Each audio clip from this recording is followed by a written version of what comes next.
guys, it's Nicole Veronica here, back with another video. I hope you're all well and keeping safe. In today's video, I'm going to be sharing with you 5 tips I wish I knew before starting uni. Before I begin, please make sure you are subscribed. Give this video a massive thumbs up. Like always, please comment down below any suggestions. And without further ado, let's get into the video. So for a bit of context, I've been studying at the University of Bristol for 5 years now. And I know this is the time of the year where everyone's preparing and thinking about going to university. I know there's a lot of worries, concerns, questions, anxieties, everything. And I'm just reflecting back to the stuff that I learned along the way, which I wish I knew before I begun. And it kind of just would have made things a little bit easier for me. So I'm here to share them with you guys. My first point is about making friends. Now, I feel like this is quite a common theme amongst a lot of people at all different universities.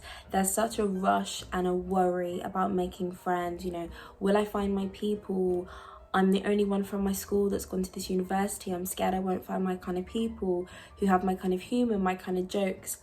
It will happen. I promise you. It will happen. The way university is set up is there's so many opportunities for you to meet people, meet your kind of people. And I find as long as you stay authentically true to yourself, you will attract your kind of people. You will attract the people that will be, you know, your lifelong friends. I've met friends at university who I genuinely, like, I want at my wedding. Like, I literally, till death do us part, I want them in my life forever. Because honestly, you do find some gems. And every year that I've gone through uni, I've collected more and more friends. And it's just the best feeling to be in an environment where you're exposed to so many different kinds of people who have had different upbringings, can teach you different things about life, and you can have these amazing experiences. You can meet people on your course, you can meet people by doing voluntary work at uni, you can meet people through clubs, societies, sports, you know, events. There's so many different ways to meet people, and I promise you, you will find your people. Just hang in there, and it literally just happens organically. You won't always stay with the same friends, you know. You'll have friends from first year and then you just grow apart, and then you have friends in second year and third year, or some friends you'll have right through till first and third year. And it's just about those kind of people that serve you at that time, serve that purpose in being your friend. You're kind of harmonizing together, and you kind of want the same sort of things from university. And you know, it just kind of happens organically, I promise. Do not worry about it. Give this video a massive thumbs up if you'd like a video completely dedicated to sort of making friends, finding your feet, building that circle at uni, because I have some tips. My second point is the different kind of support available. Only towards the end of my degree did I realise all the different types of support that you automatically have access to as a student. I didn't actually realise that there was financial support, so if you were struggling financially, financial support, academic support, there's well-being support, as well as academic, there's just more operational basic support like library support, how to take a book out in the library, study skill support. There's so many different types of support, and it's just a matter of asking for them. And I remember times at uni where I was struggling with like my dissertation or struggling with coursework, and I didn't even think to reach for help, but I just feel like most of the time there is someone or a service for something. So a piece of advice I would say is just have a look.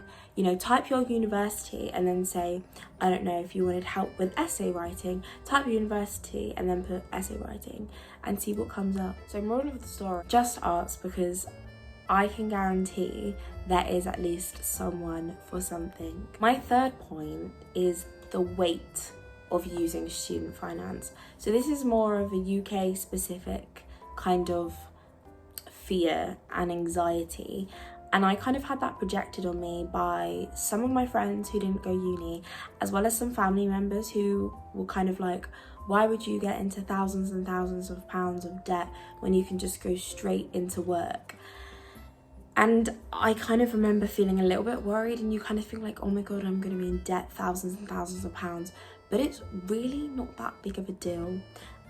And what I mean by that is I've got quite a lot of friends now who, because of their pay threshold, they are now paying back their student finance. And it has often been described by a lot of my friends as pocket money, like £10 a month or like £5 a month, depending on how much you earn. That's how much they take. It's not as if they take all those thousands, it's like a cumulative thing.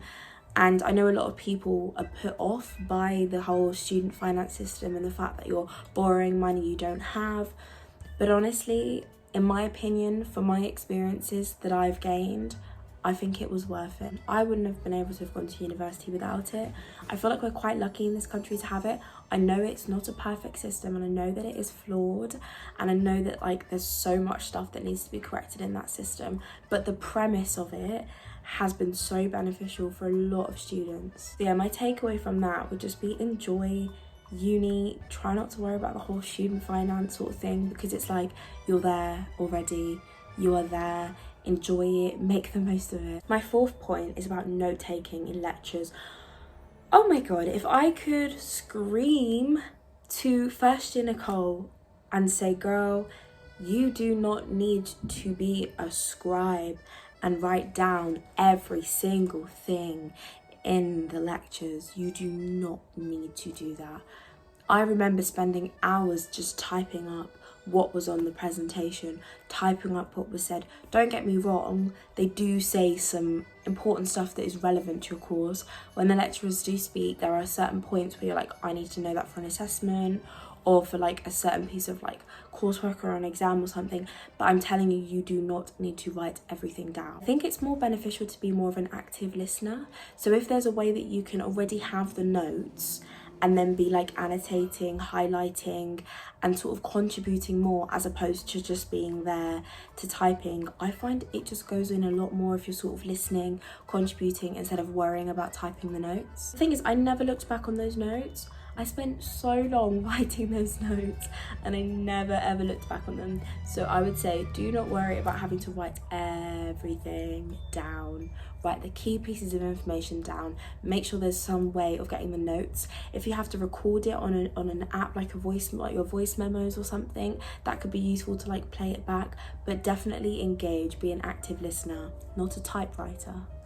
And number 5 is about buying resources. Please wait before spending hundreds on resources. Please wait, okay? I remember when I first got accepted to uni, I went online and I bought everything. All my birthday money, gone. I was like, yeah, I'm just gonna buy all these books. How many did I use? Let's say, how many did I use out of those that I bought? No. I literally, I think I used a couple chapters in like 1 or 2 books, but I spent so much money. So please hold off buying them. Hold off buying equipment and books. However, there's a bit of a difference. If you've been told you must have these equipment before starting the course, then go for it. Don't listen to Nicole. But if it's like, these are the books that you're going to be reading, hold off buying them, because you can get them secondhand, you can get from a charity shop. Also, a lot of what happens is the years that are older than you, so say you're in first year, the second years will pass down and they'll probably either give it away or sell it to you for a bit cheap. Your school or your faculty may be selling books, so just hold off to save your pennies. That was it for my 5 tips on what I wish I knew before starting uni. Let me know if this was useful and you'd like a part 2. Honestly, I could sit here for hours and hours and just share all the things I learned the hard way that I could pass on to you guys, so you hopefully don't make the same mistakes.